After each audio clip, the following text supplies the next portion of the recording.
my interview with Emmy, but I won't go too much into detail because I'll let you interview or introduce yourself. Fabulous. All right, well, my name is Emmy Levine, and I'm a professor of theater here at ESU. Lovely. Okay. We would love to know, what's the story of how you became a director? Absolutely. So to answer that question, I kind of have to go back to how I got into theater in the first place. So unless it's another question that you have later on. Go ahead. Fabulous. All right. So, like a typical millennial that I am, when I was a kid, my mom was trying to figure out, extracurricular activities. She tried sports and whatnot, and not a good fit.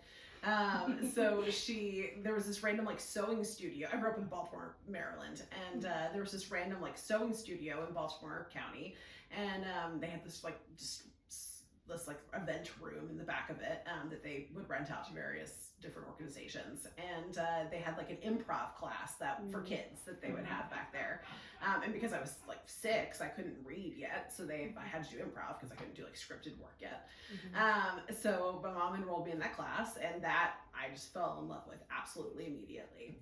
So I started taking acting classes and stuff all through elementary school and middle school, and absolutely loved it.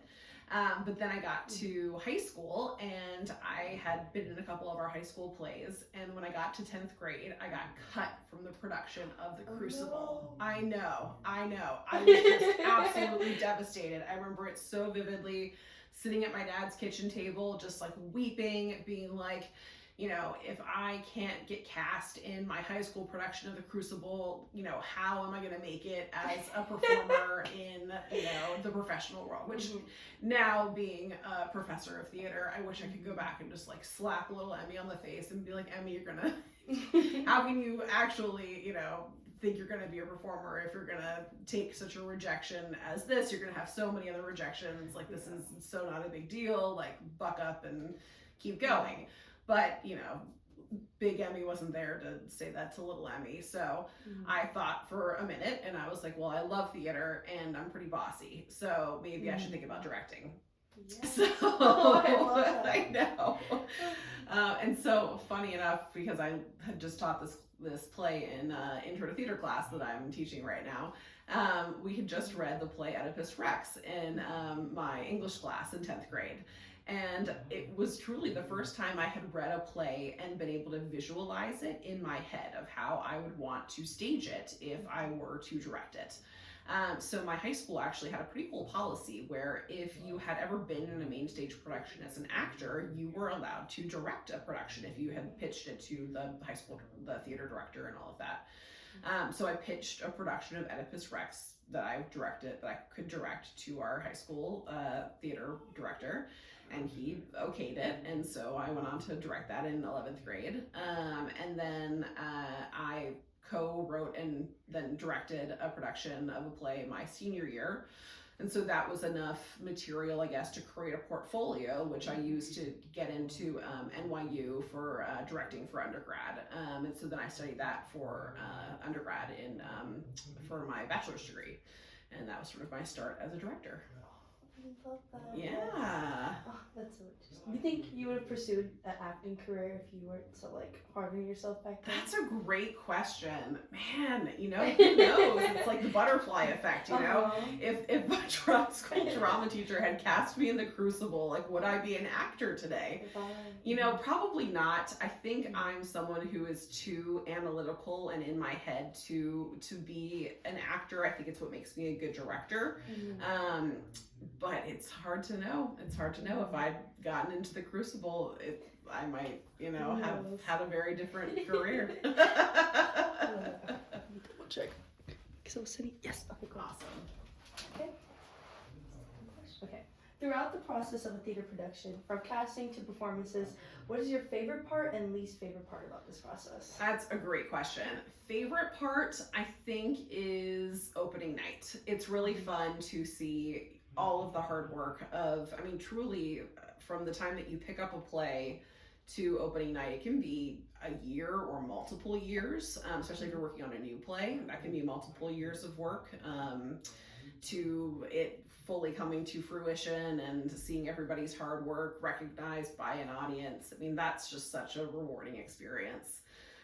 Least favorite part, I hope none of my design friends are listening to this, but tech is the first night of tech, I would say, is typically my least favorite part of the process.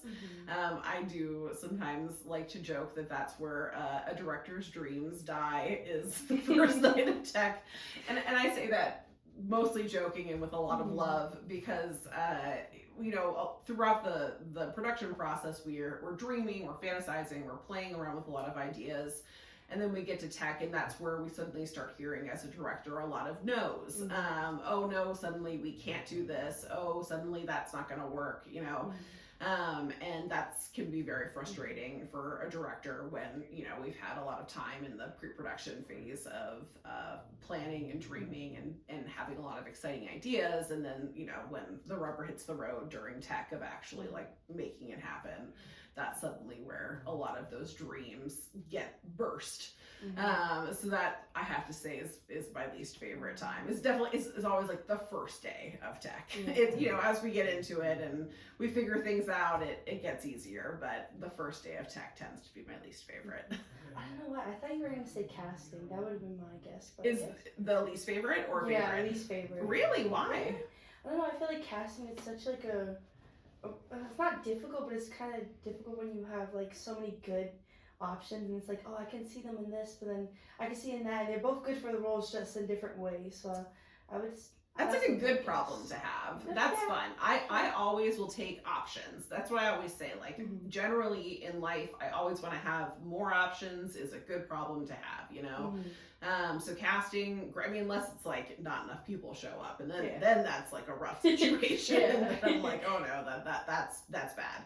But if it's what you're describing, where it's like so many great people, oh man, how am I going to make this decision? I love being in that situation, because then it's like, okay, great. Like, let me just play out all these different scenarios of what if I did this person in this role, et cetera, et cetera. That's fun. I find that to be fun. Yeah. Okay, next question. Have you ever done any other careers, whether that was in theater/film industry or just like a regular 9-to-5 job? Absolutely. So in theater, when I graduated from college, I was 22, and a lot of people don't necessarily want to hire a 22-year-old to go direct their big Broadway production. So I decided, I would take on, I'm pretty organized, and, had been in a lot of theater rooms and whatnot. So I decided to do some stage management work, because I thought that I would be able to therefore be able to shadow some really great directors, see how they work, and then also, be able to pay my bills in the meantime. And put my organizational skills to good work. And so I was a professional stage manager for a few years in New York City, while I was, trying to make my way up in the directing world. I think ultimately I might have too much of an anxiety disorder to ultimately be, for stage management to be a healthy fit for me. I found that I would come like,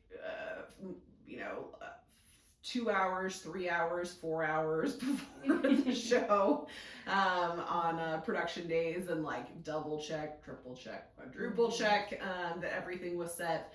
And that just was not a very healthy thing for me to be doing mentally for myself. I think I was a good stage manager. It just, a little too anxious of one. But it was a great, like I said, it was still a great way to make connections. It was a great way to see great directors at work, and get to meet new playwrights, meet new actors. I had lots of actors at the time, come up and tell me, I know you want to be a director. If you are working on some low budget show, I'd be happy to work on it with you for free or whatever. So I made lots of awesome connections that way as a stage manager. Got to work for a lot of really cool theater companies, who were maybe not quite ready to hire me as a 22-year-old director. But that, I really enjoyed working as a stage manager for initially. And then in terms of other careers, just period, oh my gosh, well, obviously, I had plenty of survival jobs while I was sort of making my way up in the world. Right out of college. So I graduated college in 2008, which was right at the height of the financial recession in 2008. So theater was massively not being made in that time. There were so many cuts to professional theater companies. They all cut they had their budgets cut. People were not donating to theater companies. The National Endowment for the Arts got slashed. There were not grants that were not being given out anymore to theater companies. So we saw a major downturn in the theater profession at that time. So it was a hard time to enter the workforce. So I definitely had to get a financial survival job. And I was temping for a while in New York, and which I liked because it was nice to just sort of be assigned to some random job where nobody cared really what you did for the day, and you could just sit there and answer the phones, and it was fine. But one job that I got sent on was for this financial planning company, and the financial planner was also like, he was a tax guy, like so during tax season he would do, you know, people's taxes. And specifically for people in the arts, more like people who were like artistic hairdressers, like people who did like hair and makeup, both like as specifically hairdressers, but then also like people who did hair and makeup in like TV and film and all of that. And so we were going, it was like January, so it was just going into tax season for that year. And he, after working as a temp for him for the day, he was like, hey, can I hire you like permanently, or at least through tax season? And he offered me a job. So I ended up working for the whole tax season for him as an assistant. And you know, getting a BFA in theater, I certainly didn't ever learn how to do my taxes in college or before that.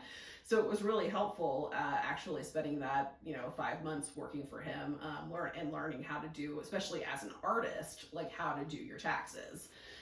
It was super, super helpful. Oh yeah, no, Bethany told us a little bit about that last year, and I was like, oh. Yeah, it's eye-opening. Yeah, about like what receipts to save, you know, what things you can write off, what things, you know, you should be keeping in mind about all of that, you know, what kind of ways you can be really smart about doing your taxes and save yourself a lot of money in taxes in the future. So that was actually really helpful. I was like very miserable in that job. It did tell me really quickly that like, you know, having a 9-to-5 job was not something that I probably wanted like permanently in my future. It got to the point where I was so like miserable and stressed in that job where like I would answer the phone, and unless I was actively writing exactly what they told me in real time as they were saying it on the phone, when I hung up the phone, I couldn't remember what they had just said. So I had to, like, as they were saying it, like write specifically, immediately down, transcribe what they were saying, or else it was just gone from my memory. Like it was a crazy experience. And then of course, as soon as I finished that job, like my memory came back. It was just like a strange, like stress related thing. But yeah, so lots of odd jobs like that in survival jobs. After grad school, when I was still applying for jobs, I worked as a assistant or like a receptionist at a doctor's office. You know, lots of I always preferred office jobs over like waiting tables or like bartending or something like that. I always preferred something where I could like sit down and have air conditioning and be at a computer and be able to check my email and stuff, rather than like having to run around and spill drinks on people or whatever. I'm just too clumsy for that. But that was always my preference. Wow. Yeah. Oh, that's taxes. You just reminded me. Yeah. I was like, oh. But, okay. Yep. Okay. Next question. What is the best production you've worked on and why? Oh, best production. You know, that's hard to evaluate.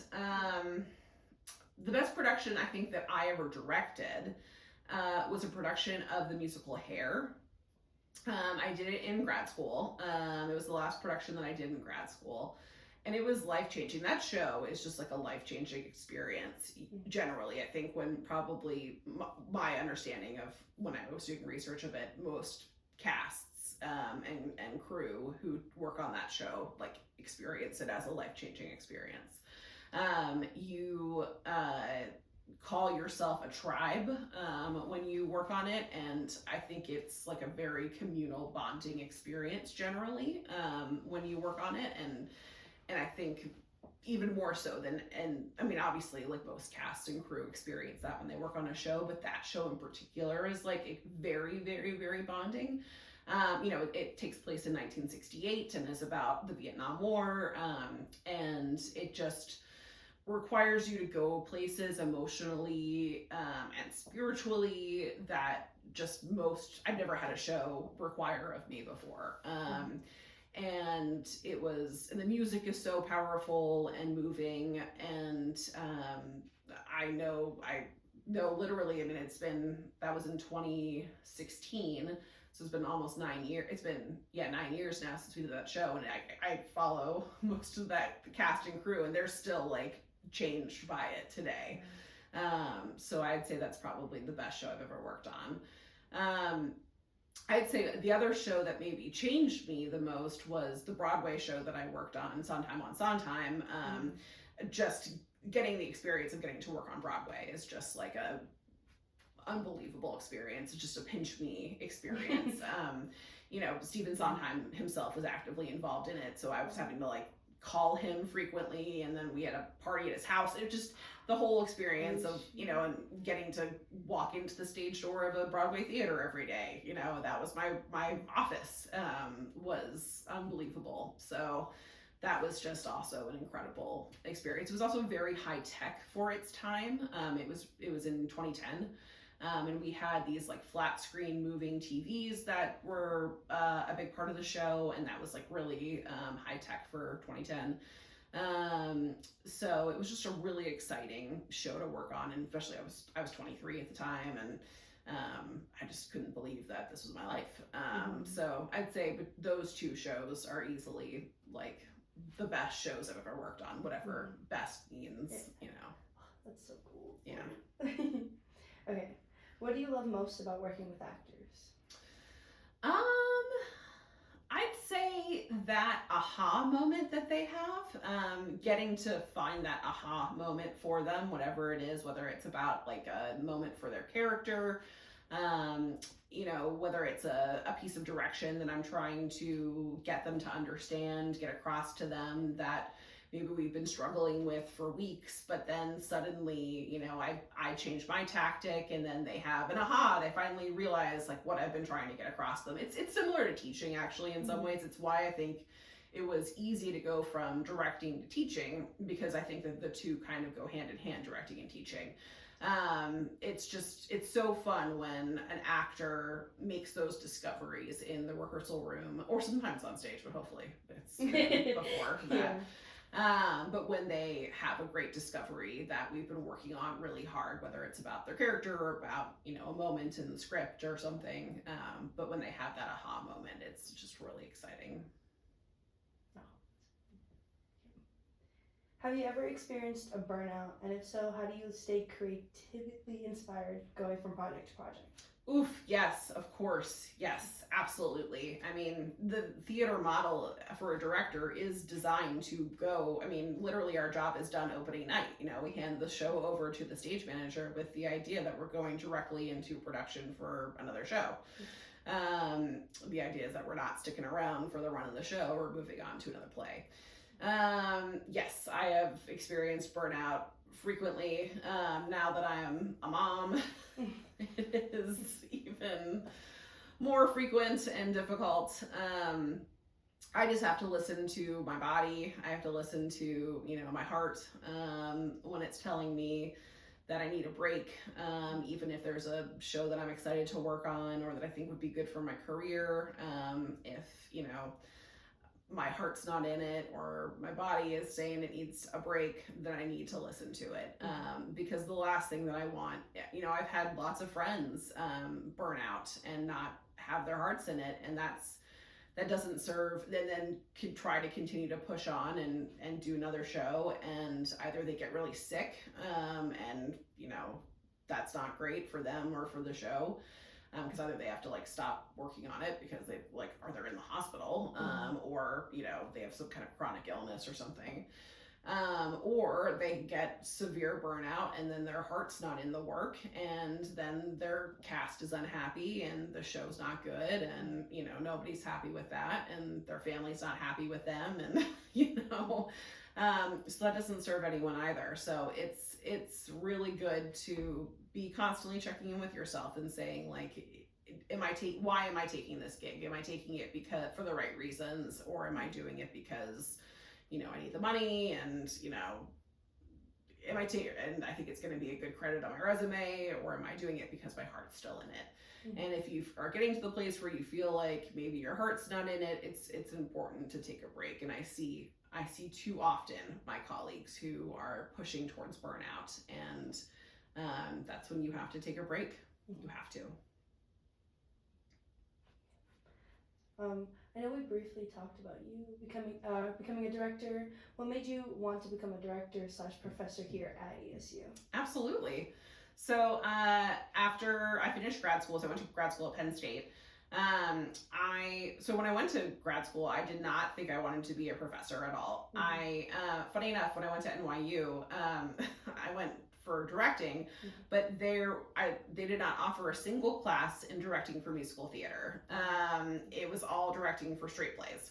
And the idea behind that, I literally asked one of my professors, and his response was, directing for musical theater is for lazy directors, because you have a music director and a choreographer to do your job for you, which is obviously nonsense. That's not remotely true. It's so much more of a challenge to direct for musical theater than it is for a straight play, I think. I don't know. I think that. Straight plays are also very challenging in their own right. Don't get me wrong. But there's musical theater is so much more of a bigger beast because you have the added components of singing and dancing that you just also need those collaborators. It's just they're not doing your job for you. It's just such nonsense that professor said that NYU didn't feel like that they needed to teach musical theater directing. So, of course, what's the first job that I get hired for to direct outside of undergrad? It's Seussical the Musical. And, I muddled my way through it, but I did not feel like I was prepared to direct musical theater with my undergrad degree in directing, which is insane. And I also started working as James Levine's assistant director, which is great because I got to see how he worked on musical theater as a director, but I also wanted to get other people's perspectives on, directing for musical theater. So Penn State is one of the only schools in the country who has a directing for musical theater master's degree. So that's why I went there for grad school. But, what's kind of one of the big secrets that they don't tell you is a lot of master's degree programs are actually free. Yeah, and in fact, will pay you to go to grad school if you will be a teaching assistant, a TA, for intro to theater classes, basically.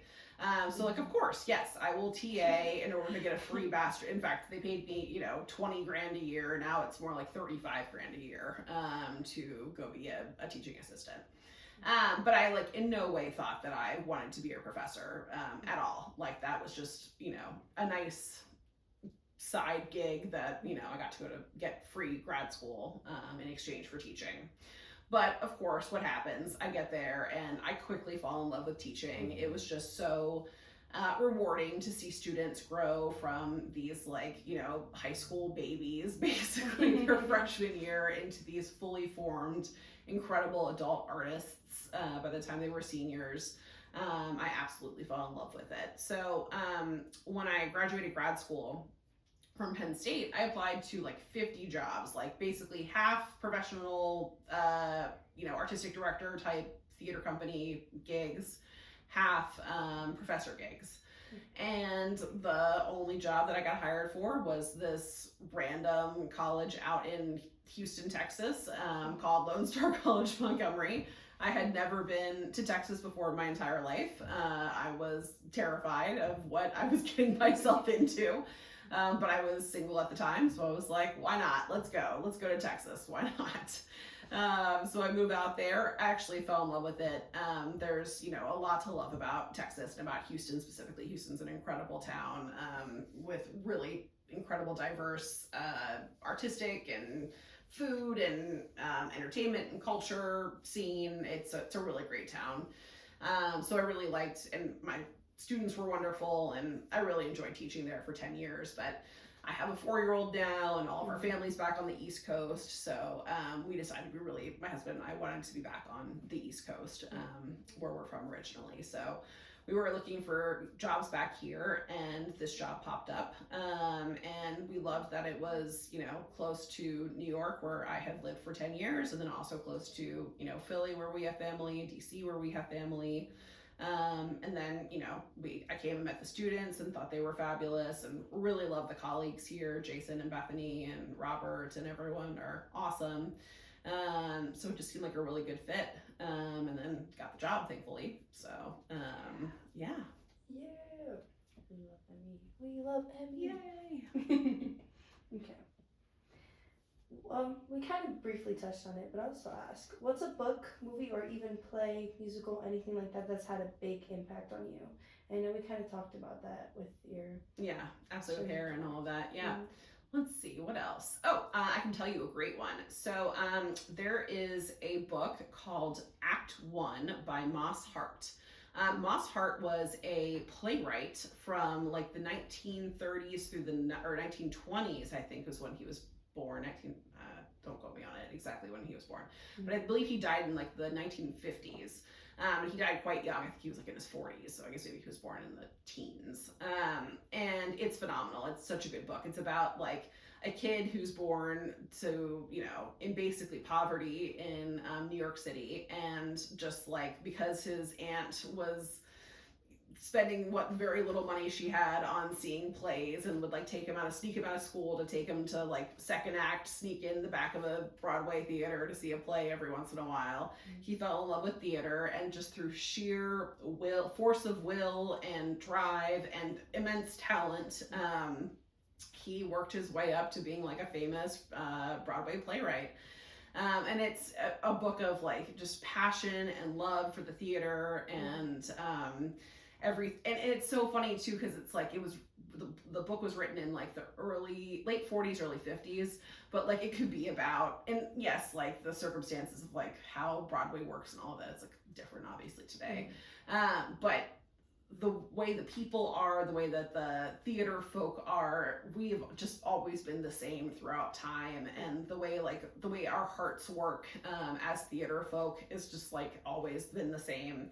And I remember reading that book, I think maybe in high school or maybe in college. I don't know, when I was definitely like pretty early in my career for sure, and just like fully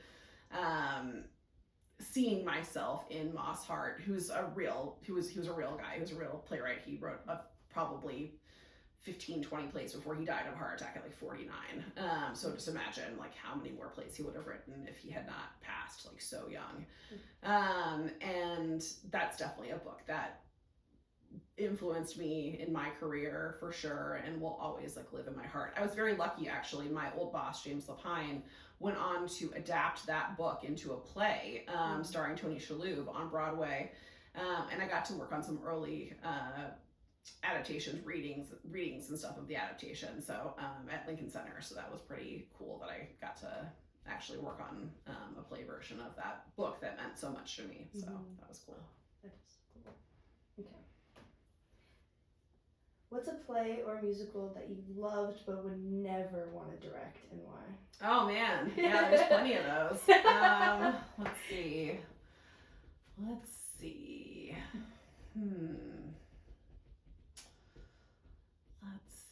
Why is not one directly springing? I know one well in a second. Just give me 1 second. I know one well.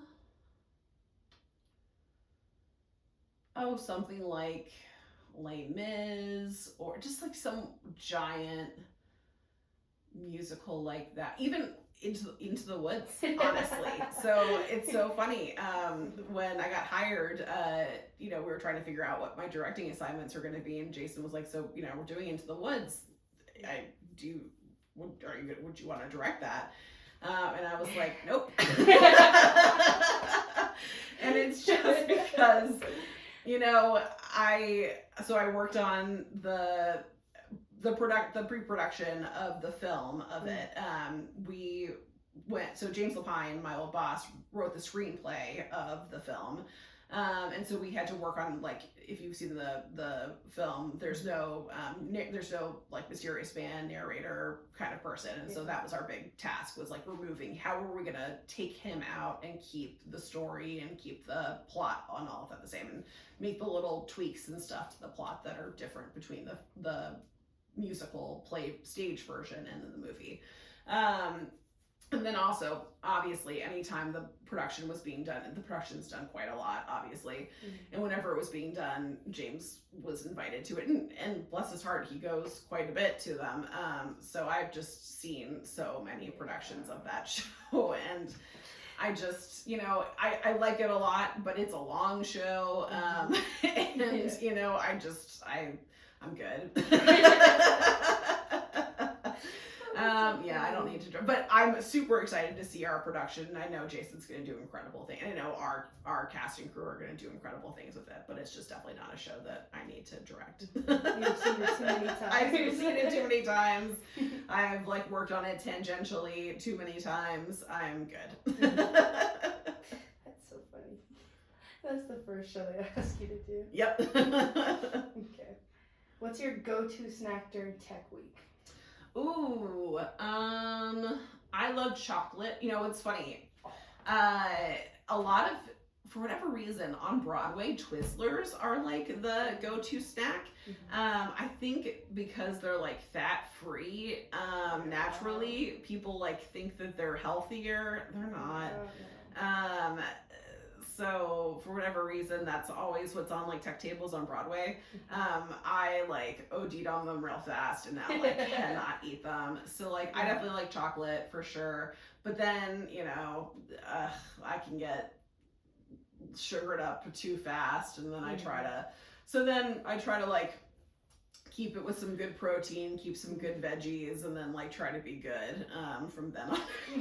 But initially, you'll probably see some chocolate around. Do you know Lindor chocolate? Do you know? Of course. Oh, that's my favorite chocolate. That's the best chocolate in my opinion. That's funny. I don't know if that's yours, but you know, I associate that with like Christmas time for some reason.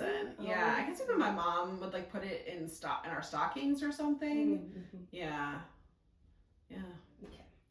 Last question before our little mini game. Yeah. Oh yeah. If you were to pursue a career outside of theater, what do you think you would have pursued? It's one of two things. So first, I'm the only member of my family, pretty much, who's not a lawyer.